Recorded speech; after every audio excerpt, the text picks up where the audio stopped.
केंद्र सरकार ने जनगणना के लिए तैयारियां शुरू कर दी हैं। गृह मंत्रालय ने सोमवार को जनगणना का नोटिफिकेशन जारी कर दिया।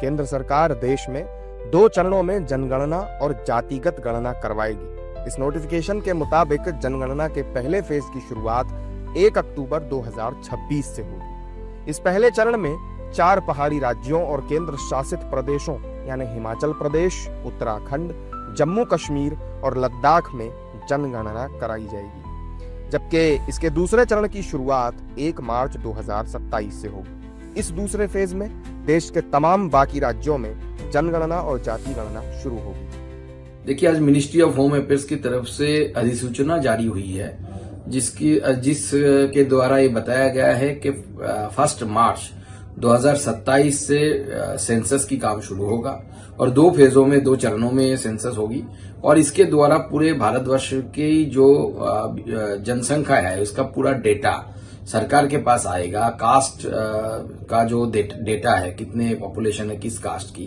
वो डेटा भी सरकार के पास आएगा और इसके द्वारा सरकार आगे आने वाले समय में हमारी जनता के लिए ठीक तरीके से, सही तरीके से सरकारी योजनाओं की प्लानिंग कर पाएगी। तो पहले से तय था।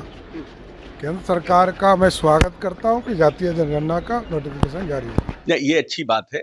जो एक बड़ी लड़ाई पेरियार साहब, ज्ञानी जैल सिंह और नीतीश कुमार लंबे समय से लड़ रहे थे और लगभग 15-20 वर्ष पहले जब नीतीश जी ने पार्लियामेंट में जातीय जनगणना की वकालत की थी और उसको आज भारत सरकार ने ताकत देने का काम किया है।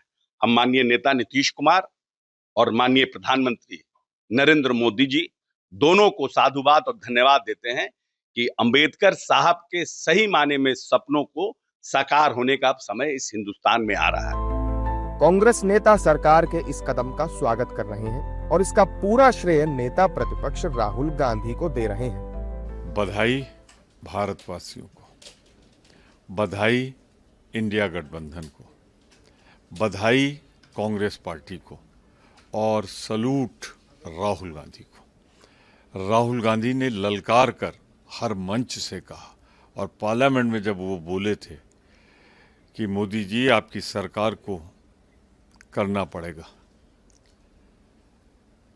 ये जातिगत जनगणना और आप नहीं करोगे तो हम आएंगे करेंगे। ये जीत राहुल गांधी के उस बुलंद इरादे की है। देर आए दुरुस्त आए।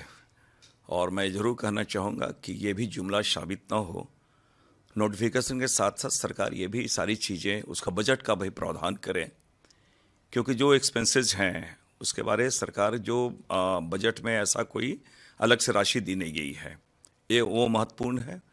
दूसरी बात ये मैं कह सकता हूँ कि आज भी राहुल गांधी जी एक दूरदर्शी नेता हैं और जिनकी बातों को भारतीय जनता पार्टी फॉलो कर रही है। जाहिर है कि केंद्र सरकार ने 30 अप्रैल 2025 को जनगणना और जातिगत गणना कराने का ऐलान किया था। देश में आजादी के बाद ये पहली बार होगा जब जातीय जनगणना कराई जाएगी। पिछली बार देश में साल 2011 में जनगणना करवाई गई थी।